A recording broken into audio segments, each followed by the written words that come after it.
সাংবাদিক ও রাজনৈতিক বিশ্লেষক বলছেন, যুক্তরাষ্ট্রের ইরান হামলার পেছনে আসলে কোনো নিরাপত্তা ঝুঁকিই ছিল না, বরং ভিন্ন এক কৌশলে দেশটিতে হামলা করতে ট্রাম্পকে বাধ্য করেছেন ইসরায়েলের প্রধানমন্ত্রী নেতানিয়াহু।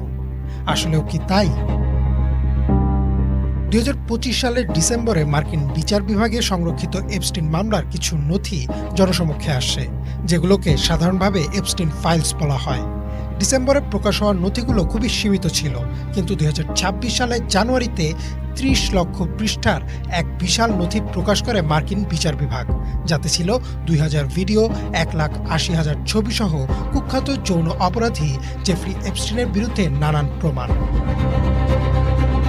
নথিগুলোর সামনে আসতেই স্তব্ধ হয়ে যায় বিশ্ব, কারণ এতে ছিল বিশ্বের বিভিন্ন প্রভাবশালী ব্যক্তির নাম এবং তাদের সঙ্গে সংশ্লিষ্ট বিতর্কিত ঘটনার প্রমাণাদি। বিশ্লেষকদের একাংশের মতে এই তথ্য সামনে আসার সময়কালও